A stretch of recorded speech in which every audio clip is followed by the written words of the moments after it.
So Alex Magoo's back in Birmingham. The Commanders lost. IFA Newsroom episode 5. Got some USFL, XFL players coming in. Some draft prospects from the 2024 draft who didn't even get selected in the UFL draft. They're coming in.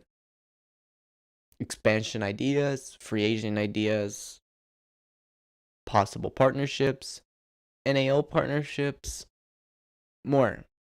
We're going to discuss that. If you want, give us a like, give us a sub. This is not that important. Uh, but without everything, we're gonna get right into it. Right now, IFA Newsroom, episode 5. So, Ohio Valley Ironman, you are first up. They got 2 players, not 4, 3. Some teams got actually 4, but we'll discuss that a little bit later. The Ohio Valley Ironmen are first up. They got wide receiver Justin Prostanek. I believe I said that right. I hope I said that right. Wide receiver, he signs with the Ironman. I'm assuming for camp, but they're posting it like it's a player signing. So it might be a player signing. And next is Saeed Sidibe or Sadaib. I'm not sure how it's said.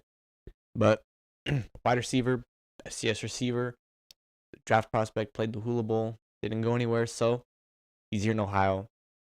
And I'm very excited for these 2 players because Justin Prostanek, I believe is how you say it. I hope that's how you say it. He was out in German, played with IFA quarterback Nate Hayden over in San Antonio. So this is a fun one to see.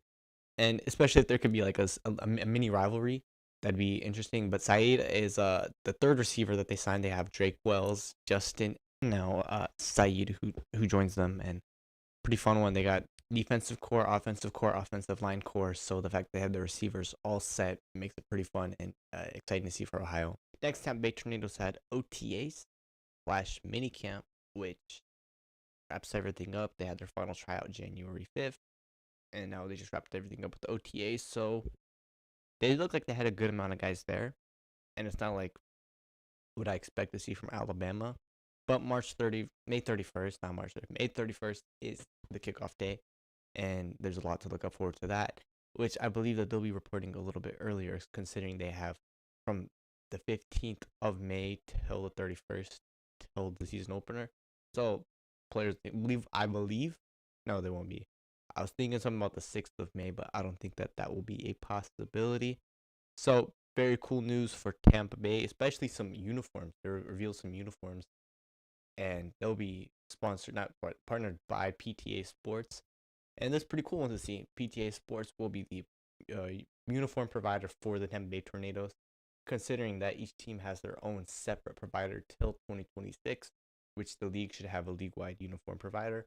So it's pretty cool for Tampa Bay that they have PTA Sports, a completely like private brand, sponsoring them and creating their brand for them. So I like to see that one. That one's very nice to see. Next, we got some Caballeros before we hop into some Pioneros news, and the Pioneros should wrap up what we have for the IFA. But the San Antonio Caballeros got 2 guys, one draft prospect and one XFL / CFL player. So James Moore, offensive lineman out of the the XFL back in 2023 and played in the CFL this last year. He is heading over to San Antonio to play for the Caballeros, and I like this signing a lot. I went back and watched some game film, and he looks crisp. He looks sharp. He looks like he's an NFL caliber. And next we got Kisson Abraham.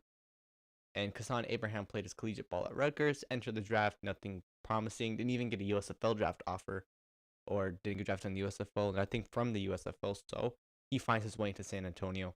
And I like seeing both of these signings because they're high caliber. They're exceeding what people are expecting from the league, and no one even knows about it. Kisson Abraham is an NFL caliber defensive back, and the fact that he gets to go and play for the San Antonio Caballeros team is very nice to see. And then especially with Moore, he can block. Like, I watched his film. I went back and watched how he blocked, his pass protection, his run scheme. I watched everything, and he looks very good, especially in that run and shoot system. Going from the run and shoot to the air raid should be tremendous. And this just adds to that, possibility of a championship team, especially because it was announced that San Antonio will be playing Dallas June 7th in DeSoto High School, I believe so. So I like to see both of these signings, and they're bringing more in for the league and more in for a fan perspective. Considering if you pay attention to spring football, he's good. If you pay attention to collegiate draft and you went through players who didn't get drafted, you could tell, oh, these guys are both good. So the fact that San Antonio brings these guys in brings a lot for the Caballeros. And there should be even more coming from San Antonio. Next, we also got more USFL players to discuss. One of four who actually signed to Dallas. But the Pioneros announced four players they're bringing into camp / bringing into the team. We're going to go from least notable to notable. They got Owen Rogers, linebacker, very good. Andrew Schroeder, who played with the Harrisburg Stampeders, who folded. Matt Mangle, punter, if you were in the USFL scene back in 2022 to 23, you know who he is, and he's a baller. He can punt like crazy, most notably with the Maulers, and had a championship run. Also had a championship run with, you guessed it, the Stars, and very sad that they lost both games, and he was on both those losing teams.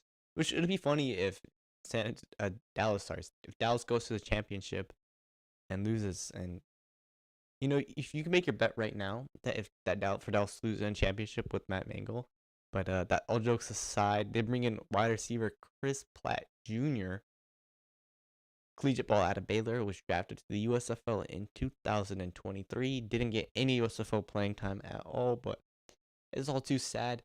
So he decides to play with the Southwest Kansas Storm, take advantage of that, and go up to the next level. And he's vocal about himself in Dallas. I know there are a few quarterbacks that they have offered camp invites to. They might revoke them or whatever, but we'll give it a couple of weeks till I can announce that, especially considering that some of these quarterbacks have interest to play somewhere else. So I'm going to give that a couple of weeks, and then I'm going to announce it. Chalara's been quiet. It's crazy, but Chalara's been quiet. Gail Tom Benson Stadium is the stadium for week 2 when San Antonio takes on Dallas at home. So Caballeros have a home game, and as stated before in the past, I don't think this is going to be a 3 quarterback competition because they're bringing in 3 quarterbacks. Instead of this competition, I think Jeremy Hunt is that 3rd quarterback. Based off experience, I think it's between Chris Barrett and Nate Hayden for the quarterback 1 spot, and they use Jeremy Hunt as a utility quarterback. Now, of course, they still have a draft, and I believe there's going to be collegiate players like Clifton McDowell. That could be one collegiate player who goes to the draft and gets drafted and has his right to go to the IFA, which Clifton McDowell is a UFL IFA quarterback. He needs more time to develop into what I would call an NFL quarterback. But we still have a draft like that to come up. So we got these 3 guys who are coming into camp. Now, I believe Jeremy Hunt is that third quarterback on the roster. It's going to be between Nate Hayden and Chris Barrett. But that's my predictions. I have no idea. I'm not Hal Mame. I'm not the offensive coordinator, Stan Bedwell. So I have no clue. I have no personal input on that. But that's just my thought. Now, as we already discussed, a couple Calabro players who have gone out and played out there. We're going to get into free agents in a little bit, but I feel like that's pretty interesting to note that could be a quarterback competition between 2 guys, not 3. Now, next I'd mentioned some Matt Mangle. We're going to talk about Matt Mangle for a quick minute. So he played with the Philadelphia Stars and the Pittsburgh Maulers in the USFL, and holding the ball for him while he was punting and kicking in Philadelphia was none other than quarterback Case Cookus. Yes, Case Cookus, the quarterback. So there could be some controversy. They could probably even put somebody that he played with in there. He could bring him in there because he was a special teams coordinator. One name, Isaiah Simmons. Isaiah Simmons was a free agent. There was a post made about him saying that, come on, y'all, what are you doing? So Isaiah Simmons could be somebody who jumps into the IFA, brought in by Matt Mangle because they played together in Pittsburgh. And Pittsburgh Maulers could also come in. Madre London, that's one name. Madre London could come in from, I believe he was playing in like Australia or something like that. I have not looked into it, but it's still very interesting. We could see players come in from Pittsburgh, from Philadelphia back then and play for Dallas. And that'll even give Dallas a big jump because Art Briles already signed 2 players who played in Baylor. Interesting. He was Baylor head coach. Interesting. So that's something to just push off. Now, Matt Mangle was also the special teams coordinator, or is, not was, is the special teams coordinator. They failed to make a post or news about that. Matt Mangle's special team coordinator. Other players they're bringing into camp, I can't name because they said they're going to give it a week. If they don't give it a week, I will name them on the next episode. And I'll also I'll post about it and you'll see about it. But that'll wrap it up for the IFA talk. We're going to hop right into some interesting partnerships. Yes, some potential partnerships going on in the IFA with arena team. So first for our partnership, before we get into this one, there's probably some stepping stones I meant to say. Sorry. But the Wheeling Miners and the Minnesota Duluth Harbor Monsters joined a player partnership, which will promote, demote players, nothing crazy. But this Wheeling Minnesota Duluth partnership could lead to, yes, Wheeling Miners and Ohio Valley Ironmen. Ohio Valley are in Wheeling, West Virginia. Now, do they have the capability to do this? Probably not. Is this a possibility, though? Yes, this is a huge possibility, considering no one's thinking Duluth and West Virginia. Duluth and the Wheeling Miners. Nobody's thinking that. That's going through no one's head for that to be a partnership possibility. Now, I've stated a 3-way UFL, IFA, and IFL partnership. But first, the stepping stone need to be the IFL or AF1 or NAL to the IFA.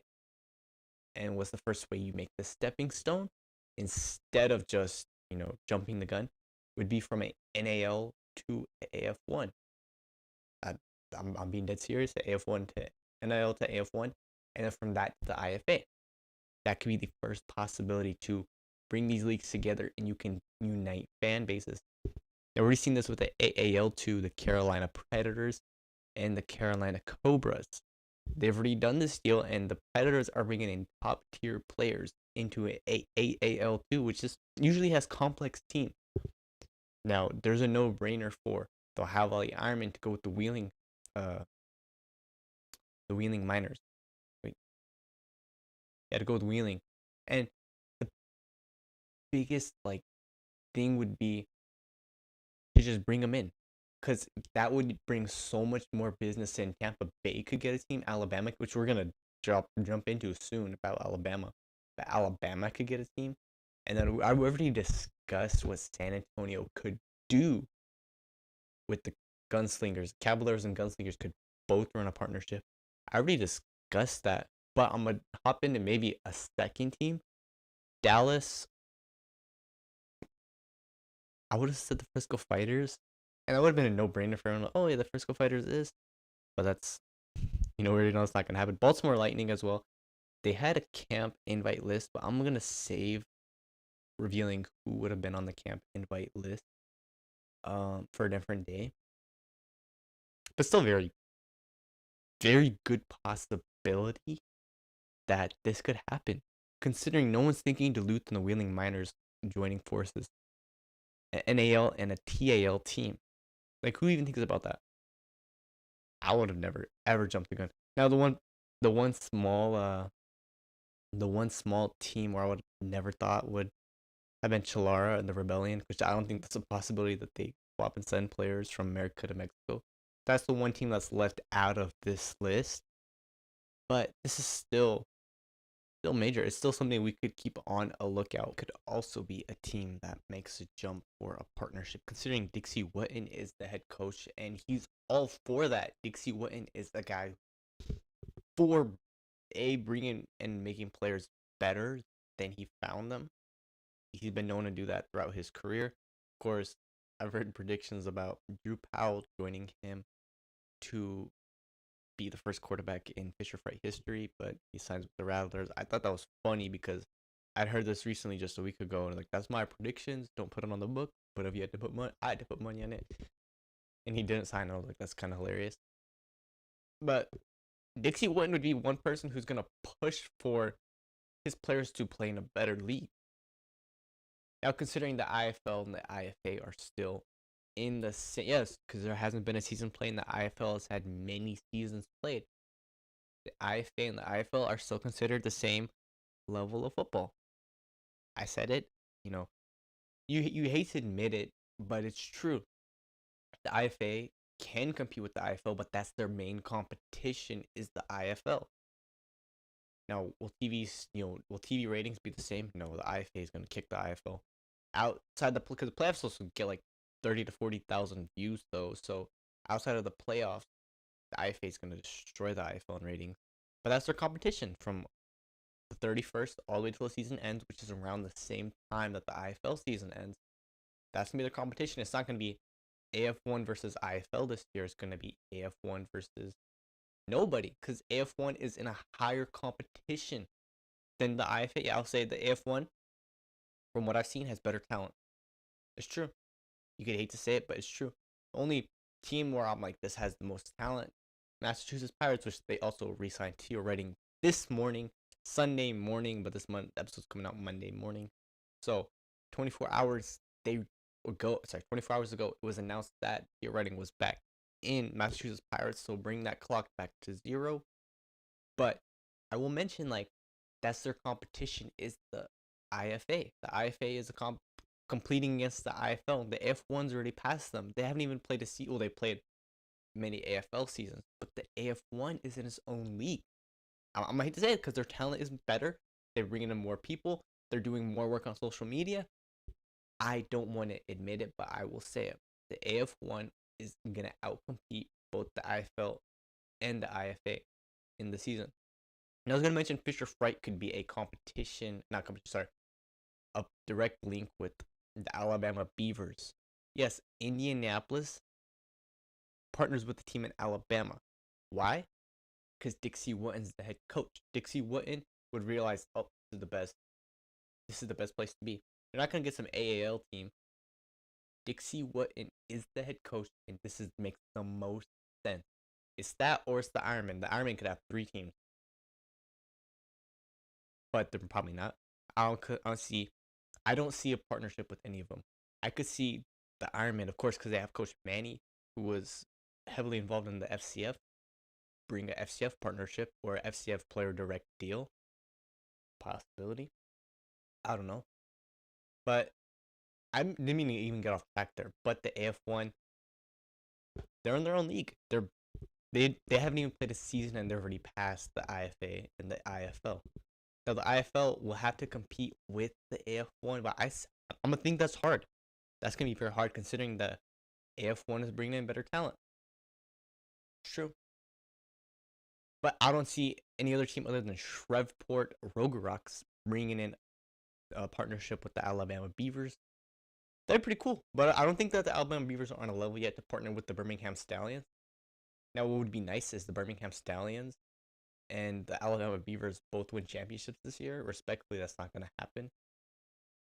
Because, actually, Alabama is bringing in a lot of great guys, so that's a possibility.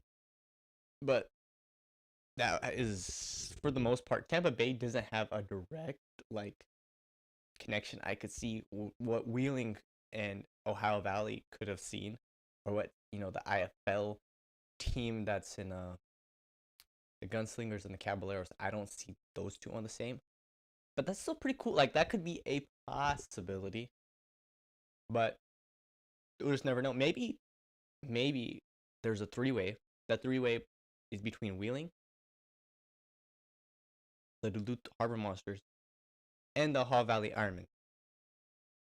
Put it on paper right now. That's happening. That is 100% gonna happen. Put it on. No, it's not. No, it's not. I made it up. But that could be a possibility. The only time we'll tell with that one. On my Instagram story, I asked players you want to see in the IFA in 2025. The first comment I got was Favors Nation, and I was like, bro, it's kind of funny, not gonna lie. And I was asked if the league will expand in 2026 or in the future if they're gonna add more teams, and I said yes. They have a few expansion, places where they would like to expand. But next, I was met with a couple other comments. Ethan Rolf Jones, respectfully said by Ethan Jones himself, and I got two respectfully me. And I'm like, I'm flattered. I'm very, very flattered, but I'm not playing in the International Football Alliance. I'm gonna break this down for you guys this year. Maybe in the future, if the league will be willing to give me a chance. I can't play football. I'm not built to play in a league like this. Then I got Brandon Silvers. Now, if you need Brandon Silvers like retroscope or where he played, he started his collegiate career at Troy, got a little NFL interest, fell out of that. Then played with the Memphis Express, the Seattle Sea Dragons, and then a 2-year stretch without playing football. Plays for the Houston Roughnecks, loses the championship, losing the playoffs to the Arlington Renegades, and backed up quarterback Manny Wilkins and AJ McCarron last season. Now, he was a free agent, was recently removed from the XFL team website, or sorry, the Fox website more for the UFL. He was removed from the roster completely, but his rights are still owned till camp. Now, do I really think he's gonna be in the IFA? No, no doubt that he will be. Will not. Sorry, no doubt that he will not be. I don't think he'll be entering into the International Football Alliance at all. At all. At all. I don't think he's gonna play at all. What I could see is D'Angelo Fulford. He's one person people are like, oh, he's playing, and I was like, wait, D'Angelo Fulford. Now I watched some of his film. I was like, he's talented. Anybody at any level is talented.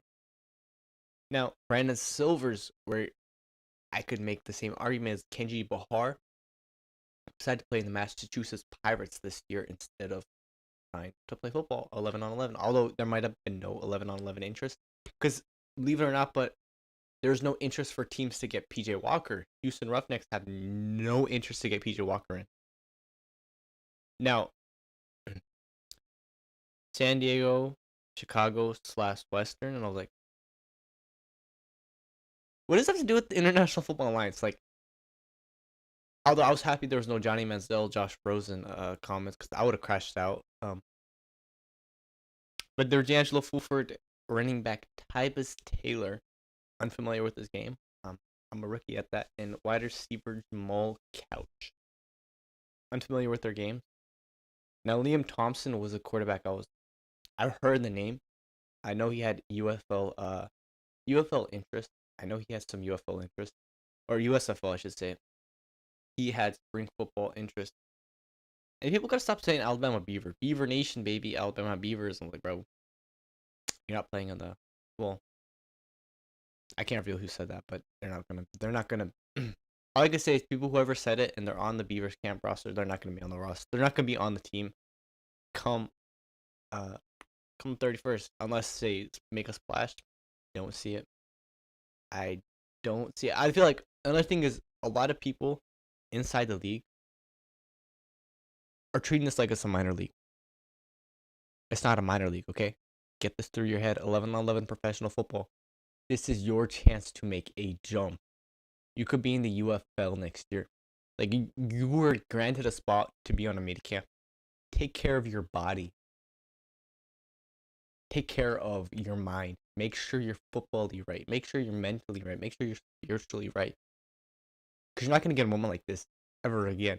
The fact that Alabama is bringing in so many guys, when some guys are turning this town down, this guys who are better than you and more talented than you are turning this opportunity down.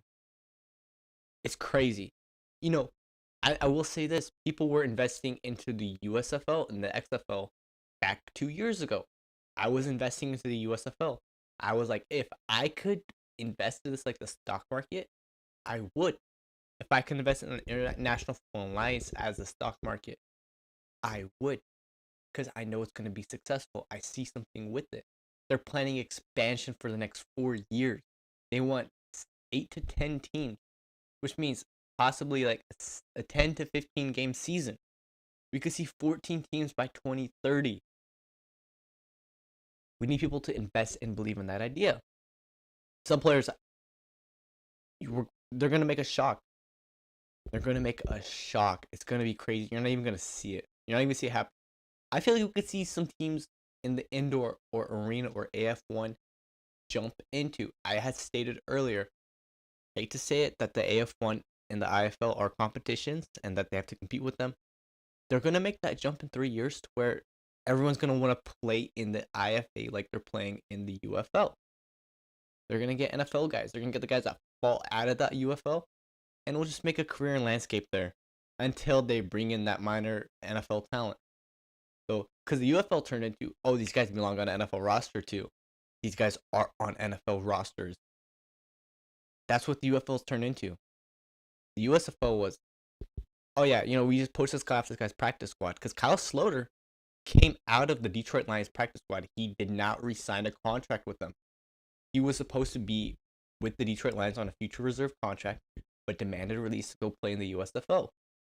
That didn't work out for him 100%. Although he did get back into the NFL, didn't work out for him the way he wanted it to. Another guy was CJ Marable, where the NFLPA reached out to him and said, hey, come play here. And he did. And he's had a successful USFL career and UFL career, and he even made it back to the NFL. Should you invest into this? Yes. Yes, this is your chance to believe in a product. Now, players left the NFL to go play in the USFL. Players got back into the NFL with the XFL. And players will get into the NFL and become full-time starters from the UFL. What does the IFA have to do? It has to offer competition with the CFL in 6 years. The UFL is going to jump. They've already been poaching CFL talent. The UFL's already been poaching CFL talent. You haven't even noticed. You will notice this next year more and more, considering players will come from the CFL to the UFL. And McLeod Bethel-Thompson chose to come play in the USFL because he saw it as a better opportunity to make one final NFL run before retiring. Better than playing in the CFL. Now, it didn't work out 100% because, things work out. Things just don't work out. But Chase Garber's another guy. His career was supposed to be, a little iffy, a little done. Well, not done, but he wasn't supposed to have, the NFL job. And what does he do? Goes in the UFL and he has NFL interest. Now, of course, the way he played in the championship did lead to him not getting the NFL interest for the NFL offer, which is sad, but it's true. And that's the reality you live in. You're not going to put 100% out every time you play. Teams don't want that. But what you got to do is you got to just go right now TV, Lights Out Sport, and just watch. Just watch. You don't have to follow a team on social, no social media following, no Instagram following, no Twitter, nothing. Come March 31st, May 31st, you're sitting down, you're watching. Because players are going to want to play in this league. Players already want to. Players coming out of college already want to play in this league. It's not a sad, it's a reality truth. Now, a lot of players don't even know this exists. I have to reach out to players and say, hey, look, this is going on. I might literally be the IFAPA. I'm not even joking. I literally might have to become the IFAPA president because I'm reaching out to guys to get them out here. It's a sad truth or reality that guy with 730 followers, is the guy bringing more people into the international football line. Now, this started from, a free agent talk, which the final guy who we could discuss is Chase Forcade, a guy who had USFL interest. But this is a sad truth that we have to mention with the UFL and the IFA, is that at the start, no one believed in it. No one believed in the USFL. Malik Cunningham, when he got drafted by the New Jersey Generals, stated, I'm not playing in that. And that's sad. But some players, now the UFL players are coming in like flies. The St. Louis Battlehawks drafted a quarterback who just signed with them a month ago. Half of the UFL players who selected in the draft have signed with the team. We did not see that in the USFL or the XFL. And this is like direct collegiate draft. We did not see that in the USFL. We did not see it in the XFL at all. We didn't see this high of percentage. And it's going to only go up considering some of these guys are going to get cut. John Rice Plumlee could make a jump to Arlington next season if Perez leaves, and they're not going to rely on Hole and Ellers. And they just had Lindsey Scott walk on. Yeah, they just signed a guy. I don't think he's going to get. I don't think he's 100% ready for that. Also, Arlington has not re-signed Bob Stoops to a contract, so that that puts a lot of alert or attention to Arlington right now. So, but you should invest into the stock. This is a stock you should invest into, is the International Football Alliance. Next and finally, we got projected UFL starting quarterback. This is our final one until we get into running backs, but that's for next week. So we start off in St. Louis with the Battlehawks. They got 3 quarterbacks: Manny Wilkins, Max Duggan, and Siobhan Corderas. I think it's Max Duggan's. Manny Wilkins is that Jamar Smith, Kevin Hogan third quarterback liability, or maybe quarterback 3 or quarterback 2, sorry. But there will be a competition, of course, but we should probably most likely see Max Duggan sign with St. Louis. Next, we got San Antonio. They got 2 quarterbacks.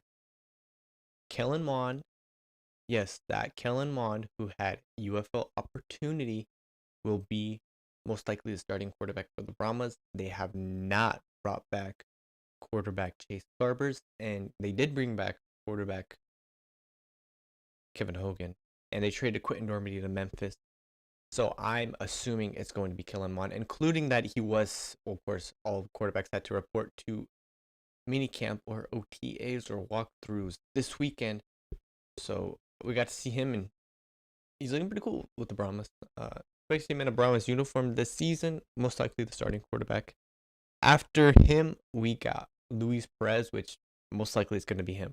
Houston. Before we get who they got on, we got to remember they let go of Jared Garantano and Reed Sinnett. Reed Sinnett actually signed with the ELF before anything, so that might be a little curiosity. I don't know why he chose to play in the ELF when he could have had it. Maybe he has family overseas. But they traded for Jalen McClendon a little after they re-signed Nolan Henderson. Nolan Henderson also spent time with the Baltimore Ravens, like a former Houston quarterback, Kenji Bahar. But this is Nolan Henderson's first time as a starter. Very impressive his second time. So Nolan Henderson will most likely be the starter in Houston. Memphis has a quarterback problem. Quentin Dormady is not quarterback 1. If they have Dormady in quarterback in day 1, they're suffering the same fate that Houston had suffered last year, and the exact same fate they suffered last year when they only had 2 wins. And they were both against the same team. Can they compete with Arlington with Dormady at quarterback? No. Could they compete with Arlington at Williams at quarterback? No. They're both backups, respectfully. They need to bring in somebody from Michigan. Bryce Perkins. Now, Bryce Perkins is one of 5 quarterbacks in Michigan.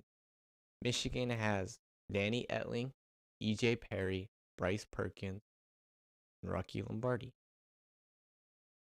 And Danny Etling.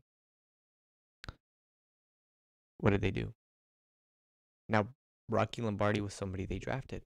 Somebody who Memphis has drafted is Jason Bean. I don't think Jason Bean ends up in the UFL anytime soon. I feel he's going to be a liability with Indianapolis and could possibly stick and make the active roster next year. Considering Anthony Richardson's fate, Joe Flacco doesn't return back.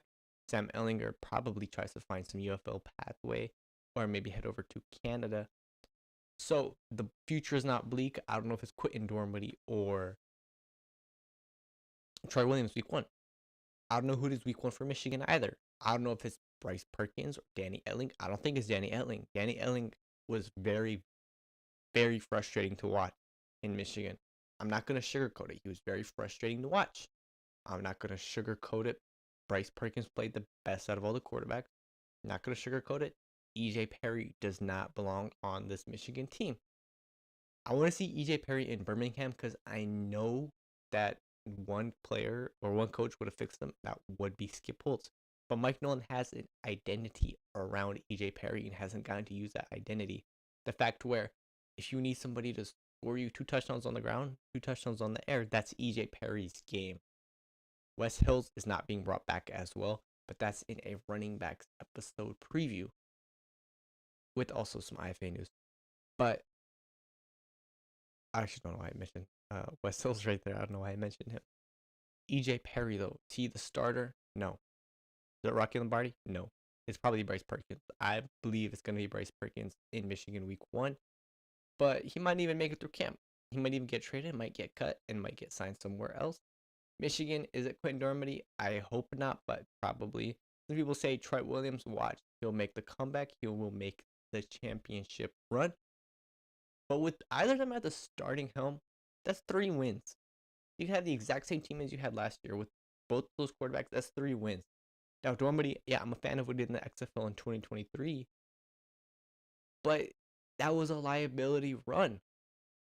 You know, it was an insanity run. Yeah, he comes in great. But, like, what did he do his final 2 games? Nothing. Now, we talked about DC, George Hamill, remaining quarterback, one of 2 quarterbacks, and he's probably the starter. Not a lot to say about the defenders on that. Talked about Arlington. Luis Perez is the guy. Michigan. Hope it's Bryce Perkins. Probably going to be EJ Perry and Rocky Lombardi sitting right behind him with Bryce Perkins going somebody else. But I'd hope it's Bryce Perkins. Well, I had fun with this episode. That'll wrap it up for episode 5. If you're sticking this long and still listening, leave a comment. Subscribe if you want to. Not going to ask you to. I'm not even going to just subscribe and just jump into it. I'm never going to do that. Give us 5 stars on Spotify or give us 1 star. I don't know. I know Spotify doesn't have an algorithm, so put it up there and hope. And analytics have been good. Analytics have been very, very good for some episodes, and I'm very happy with it. And gonna keep pushing it out. Gonna keep pushing out content, putting out analytics, and just hoping for the best, praying for the best. It's all in God's hands. But that'll do it for this episode. International Football Alliance. Raphael Smerkov hosting it here himself or myself. Hope you enjoyed. If you learned something, which you probably did because there's a lot of even knowledge I can't even spill about the IFA soon. Hey, what it is. I'm not an insider. I'm just doing this for fun. But if you enjoyed it, give it a thumbs up. I don't even know it. No, nobody's listening this late unless you got 30 minutes in your day that you don't listen to anything. But that'll do it for the first episode. Everybody, take care. IFA Newsroom, Raphael Smerkov out.